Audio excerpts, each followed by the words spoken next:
Bonjour à tous, aujourd'hui je vous propose 3 petits exercices sur les équivalents, les limites et le logarithme. Alors la première, c'est une soustraction. Vous savez bien, les équivalents et les soustractions, ça ne marche pas très bien.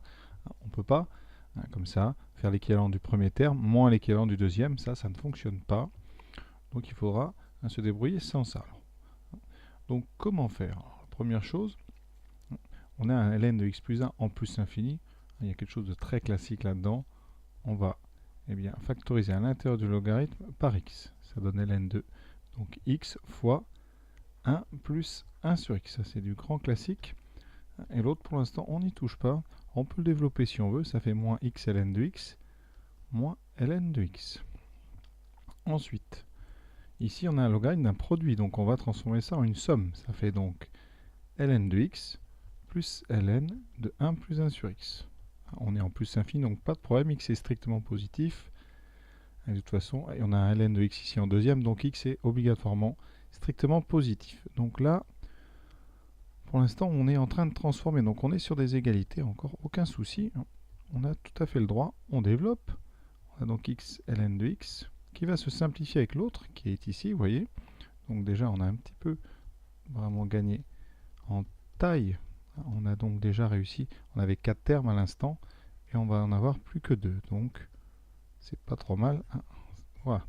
Il nous reste donc x ln de 1 plus 1 sur x moins ln de x. Alors ici, maintenant, ça devient intéressant parce que on est en plus l'infini. Et en plus l'infini, bon, des équivalents, on n'en a pas beaucoup. Ici, on ne connaît pas contre un équivalent de ln de 1 plus x quand x tend vers 0. Ici, on l'a ce truc parce que on a du ln de 1 plus 1 sur x. Comme x tend vers plus l'infini, 1 sur x tend vers 0. Donc ici, on va pouvoir utiliser ça. Alors on ne peut pas prendre des équivalents parce qu'on a une soustraction.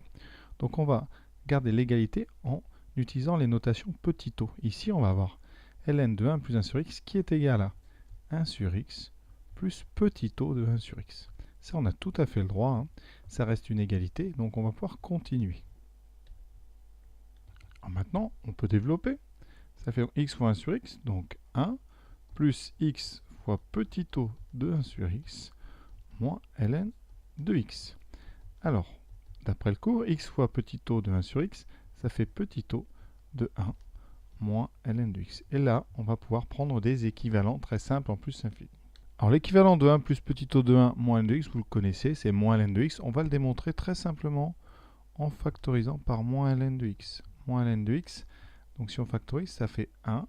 Ça, c'est le moins ln qui me donne ça. Ensuite, vous aurez donc 1 sur moins ln de x plus petit o de 1 sur moins ln de x. Alors, toute cette parenthèse, de façon évidente, en plus infini, elle tend vers 1. Et donc, vous avez votre équivalent. Votre expression s'écrit moins ln de x fois quelque chose qui tend vers 1. Donc, notre expression, elle est équivalente, ici, en plus l'infini, à moins ln de x. Donc, l'intérêt de cet exercice, c'est surtout cette utilisation du petit o qui permet, comme ça, dans les soustractions et les additions, de garder une égalité et de pouvoir comme ça continuer. Sinon, avec les soustractions, on est très embêté, je répète, ça ne passe pas bien avec les équivalences. Donc, on est parti maintenant. Alors, les limites, quand même, j'allais partir sur la question 2, mais la limite ici, moins ln de x, et donc, on est en plus l'infini. Ça donnera donc moins l'infini. Et pour revenir à ma soustraction, par exemple, x ln de x plus 1, c'est équivalent en plus l'infini à x ln de x, tout simplement parce que ln de x plus 1 est équivalent à ln de x. X plus 1 est équivalent à x, les deux tendent vers plus l'infini, donc en plus l'infini, x est équivalent à x plus 1. Comme les limites ne sont pas égales à 1, ici vous avez un théorème qui dit que les deux logarithmes sont équivalents, donc ln de x est équivalent à ln de x plus 1. Attention, ça c'est à manier avec précaution, c'est parce que la limite ici c'est plus l'infini. Ensuite, donc à gauche, on aura donc un équivalent en x ln de x. Et donc vous voyez, qu'est-ce qu'on a maintenant? X plus 1 ln de x. Alors, x plus 1 ln de x, c'est équivalent, par produit, comme x plus 1 est équivalent à x, c'est équivalent à x ln de x. Ça, c'est aucun problème. On peut très bien faire le produit, j'ai laissé la propriété en bas. X plus 1 est équivalent à x. Donc, x plus 1 ln de x est équivalent à x ln de x. Vous voyez? Donc, ça veut dire que si on fait les équivalents, les deux termes ici ont comme équivalent x ln de x. Donc si on fait la soustraction, ça donnera un équivalent égal à 0. Et c'est faux parce que vous voyez, la limite, c'est... Donc, on l'avait dit, c'est moins l'infini. Donc il y aurait un petit problème. Donc vous voyez que les soustractions d'équivalent, parfois, ça pose quand même des problèmes. Voilà. Passons maintenant à la question 2. Encore un exemple avec un moins. Donc même chose. Hein. En plus l'infini, ln de x est équivalent... Enfin, ln de x plus 1 est équivalent à ln de x. Ln de x moins 1 aussi. Donc, en allant rapidement, on pourrait trouver que c'est équivalent à 0. Ce n'est pas le cas. On n'a pas le droit comme ça d'utiliser encore la soustraction. Donc, comment faire pour ce genre d'exercice? Alors, il existe des techniques simples. La première, ici, hein, on peut très bien faire... On a une soustraction ici de logarithme. Donc, on peut dire que c'est ln de x plus 1 sur x moins 1. Alors, ça, c'est une technique qui peut marcher, donc on va regarder. Par contre, il faut savoir transformer ce quotient qui est à l'intérieur. Alors, ce que je vous propose, c'est d'écrire x plus 1 sous la forme x moins 1 plus 2 sur x moins 1, de façon à pouvoir séparer à l'intérieur en 2, en 1, plus 2 sur x moins 1. Vous voyez, c'est très simple. Alors, quel est l'intérêt de faire ça? Eh bien, ce 2 sur x moins 1, il tend vers 0. Ça tend vers 0. Donc, on peut très bien utiliser un équivalent. Donc, ici, on va avoir un équivalent en plus l'infini qui sera donc 2 sur x moins 1. Ensuite, on peut aller un petit peu plus loin, puisque on a x moins 1 qui est équivalent à x en plus l'infini, et bien ça, c'est équivalent à 2 sur x. Ça, on a tout à fait le droit de le faire, hein, par quotient et par produit. Les équivalents, ça marche très bien. Donc, limite, bien la limite, ça sera donc 0. Vous voyez, une méthode, hein, comme une autre, pour trouver ce résultat. Deuxième méthode, en utilisant les petits taux. Ici, eh bien, on factorise la première à l'intérieur x par x, donc ça sera 1 plus 1 sur x. Voilà, la deuxième aussi. Donc x fois 1 moins 1 sur x. Ici, on va donc séparer. Logarithme d'un produit, c'est la somme, donc ln de x plus ln de 1 plus 1 sur x. Pour l'instant, pas de problème. Je suis encore sur une égalité, donc là, on fait très attention. Voilà, les logarithmes de x s'annulent entre eux. Il me reste donc ln de 1 plus 1 sur x moins ln de 1 moins 1 sur x. Et là, on va utiliser les petits taux. Ici, ça me donne donc 1 sur x plus petit taux de 1 sur x moins, ici c'est moins 1 sur x plus petit taux de moins 1 sur x. Alors les moins dans les petits taux, ça ne change rien. Donc ici, ça va me donner 1 sur x plus 1 sur x. On a deux fois, là je change l'ordre, voilà. Plus petit taux de 1 sur x plus petit taux de moins 1 sur x. Donc, ça me donne 2 sur x plus petit taux de 1 sur x. Voilà. Donc ça, c'est manipulation des petits taux. Donc, on retrouve la même chose.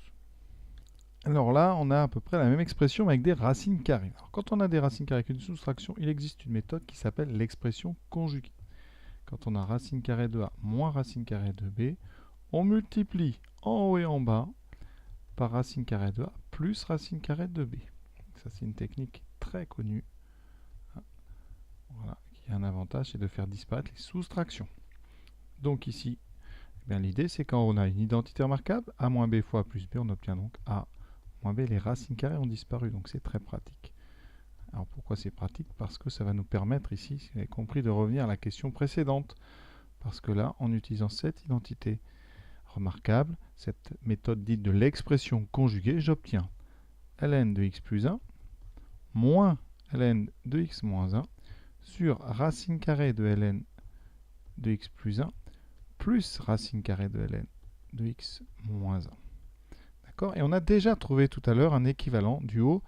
L'équivalent du haut, on a dit que en plus l'infini, c'était, si je me rappelle bien, 2 sur x. Maintenant, il nous reste à trouver un équivalent du dénominateur, puisque les équivalents, je vous rappelle, marchent très bien à la division. Alors, les racines carrées, ça passe très bien aux équivalents. Donc, qu'est-ce qu'on va dire? Ln de x plus 1 est équivalent en plus l'infini à ln de x.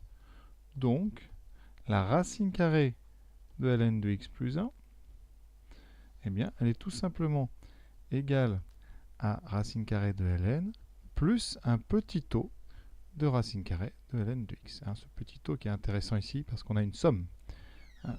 Et de même, équivaut à ln de x ça veut dire que la racine carrée de ln de x moins 1 est égale à racine carrée de ln encore, plus un petit o aussi de racine carrée de ln de x. Et on va pouvoir sommer ces deux choses-là. Donc, la somme des deux, hein, ici, eh bien, je vais faire ça comme ça plus ça, c'est donc égal à 2 racine carrée de ln de x, plus petit o de racine carrée de ln de x. Au final, notre numérateur donc équivaut à 2 sur x. Notre dénominateur, hein, eh bien, je rappelle, il est égal à donc 2 racine carrée de ln de x plus petit o de racine carrée de ln de x. Il équivaut donc, en plus infini, à 2 racines carrées de ln de x. Donc je vais le noter, ça veut dire qu'ici, le bas, c'est donc équivalent en plus infini à 2 racines carrées de ln de x. Par quotient, là, on a tout à fait le droit. Ça veut dire que notre expression de départ, elle équivaut en plus infini à 2 sur x sur 2 racines carrées de ln de x, qui vaut, eh bien, les deux vont s'annuler, 1 sur x racine carrée de ln de x. Pour la limite, on voit bien que la limite sera 0, donc ça, il n'y a pas de problème. Donc ça tend vers 0 en plus l'infini. Donc, qu'est-ce qu'il faut retenir de cette chose-là? Encore une fois, l'utilisation quand on a des sommes et des soustractions, hein, des petits taux ici qui permettent quand même d'aller un petit peu plus loin que ce qu'on pourrait et de faire quand même des équivalents intéressants. Donc voilà, j'espère que vous avez bien compris. On utilise donc les produits, les quotients, les puissances sans aucun problème. Les logarithmes, c'est plus délicat. On les utilise quand la limite à l'intérieur c'est 0 ou plus infini. Ça pose pas trop de problème. Hein, je vous invite évidemment à revoir vos cours sur tous ces petits aspects-là. Hein. Quant aux exercices, évidemment, ils sont toujours tous différents. Donc il faut apprendre un petit peu des techniques. Il ne faut pas les apprendre par cœur. Hein.